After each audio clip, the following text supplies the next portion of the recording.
पे अभी आरपी सिंह आ रहे हैं। वाजपेयी जी बताइए जरा, पहले तो यही बताइए वाजपेयी जी, ये विपक्ष ने जो मुद्दा उठाया बजट में, आपने सिर्फ 2 लोगों को दिया और उसी का विरोध हो रहा है, सारा विपक्ष वॉकआउट कर रहा है। नीतीश को दिया, नायडू को दिया, मतलब बिहार को दिया, आंध्र को दिया, बाकी राज्यों को आपने कुछ नहीं दिया। मतलब गठबंधन का बजट था, इसीलिए विपक्ष विरोध कर रहा है। पहले तो ये गलत स्टेटमेंट है, जरा बजट को पढ़िए। 11 और राज्यों को भी कुछ ना कुछ मिला है। और दूसरा बात बताइए मुझे कि बिहार कब से ये डिमांड कर रहा है? बिहार का बंटवारा जब हुआ था, झारखंड 2 स्टेट, एक झारखंड बन गया, एक बिहार बन गया, तो बिहार में जो माइंस एंड मिनरल की जितनी इंडस्ट्री थी, जितनी खदानें थी, वो सब झारखंड में चली गई थी। तो ये डिमांड आज की थोड़ी है, बल्कि हमें ये कहने में कोई परहेज नहीं है कि लालू जब कांग्रेस के साथ थे और लालू उनकी गोद में बैठा करते थे, तब क्यों नहीं ले पाए वो बिहार के लिए दर्जा जो मांगते हैं बार बार। लेकिन हमने कुछ ना कुछ तो लिया ना इस बजट में, तो इसमें इनको क्या एतराज है? ये तो आप कह नहीं सकते कि बिहार यूपी या दिल्ली या हरियाणा या राजस्थान या पंजाब के साथ बराबरी में खड़ा है। ये हमारी डिमांड बहुत पुरानी है। अगर केंद्र की कुछ स्कीमें चल गई हैं तो आप इसको इस तरह से क्रिटिसाइज करेंगे? फेडरल स्ट्रक्चर है, सेंटर की स्कीम है, जो पिछड़ा राज्य है उसको अगर ज़्यादा दिए तो उसमें आप उसको 2 और 2 4 हो गए।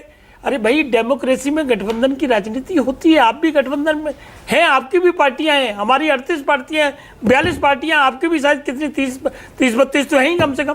तो ये गठबंधन की राजनीति में आप इसको दूसरे चश्मे से देखने लगोगे। देखिए माने जी, आज सवाल ये नहीं है, सवाल ये है कि क्या विपक्ष अपनी भूमिका पार्लियामेंट में सही निभा रहा है? बजट पे चर्चा करनी चाहिए थी। बजट पे आप बाइकआउट करोगे, किसानों को बुलाइए, अल्टीमेटली बुलाइए। आपने किसने मना किया, किसने रोका है? पार्लियामेंट के जो रूल्स है उसके हिसाब से जो आ सकता है वो आएगा। आप करिए चर्चा, मुद्दा बनाइए, कोई दिक्कत नहीं। किसानों को, जहां तक किसान की बात है ना, जितना इस सरकार ने दिया है, सरदाना साहब बैठे हमारे मित्र, ये अभी आपको बताएंगे कितने पैसे गए हैं पिछले 10 सालों में किसानों को। एमएसपी की जहां तक बात है, जो उनकी डिमांड है, ये कांग्रेस ने क्यों नहीं पूरा किया? कब स्वामीनाथन कमीशन आया था? कहना बड़ा आसान होता है और क्रिटिसाइज करना भी बड़ा आसान होता है। जब आप सत्ता में थे, क्यों नहीं आपने पूरी की पूरी स्वामीनाथन कमीशन लागू की? क्यों नहीं आपने एमएसपी को गारंटी दी? क्यों नहीं कानून का दर्जा बनाया उसको? देखिए, उसमें कुछ कठिनाइयां हैं। एमएसपी को कानूनी दर्जा नहीं दिया जा सकता, ये कई बार बात हुई है, कई प्लेटफॉर्म पे बात हुई है, और इसीलिए कमेटी बनाई गई। कमेटी पहले भी बनाई गई थी। स्वामीनाथन की 74 रिपोर्ट्स इसी सरकार ने लागू की है। मुद्दा ना बनाइए, मुद्दा बनता नहीं है आपका। रोजगार का आपने मुद्दा बनाया, महंगाई का आपने मुद्दा बनाया। रोजगार पे सबसे ज्यादा इस बार बजट एलोकेशन किया है, युवाओं को सबसे ज्यादा चिंता का विषय का इस सरकार ने माना है। महिलाओं के लिए क्या क्या काम छोड़ा है उसमें? गरीब गुरबा को फ्रंट पे लेके आए हैं, उनके लिए इतनी स्कीमें की हैं कि आप देखेंगे बजट में मैक्सिमम पैसा एलोकेट किया गया। आप हमेशा कहते थे ना, वो संसद नहीं चलती, इतने सालों से नहीं चल रही है, विपक्ष नहीं चलने दे रहा, नहीं चलने दे रहा, अभी भी नहीं चल रही।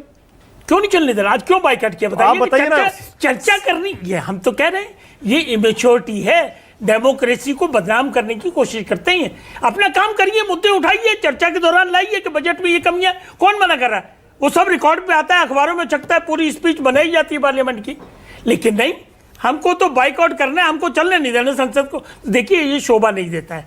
तो कितना 9 करोड़ रुपए लगते हैं, शायद 2 लाख रुपए 1 मिनट का खर्चा होता है। हाँ। किसका पैसा है वो? पब्लिक मनी है, उसकी तरफ आपका ध्यान नहीं है। बोलिए अनुराग भदौरिया।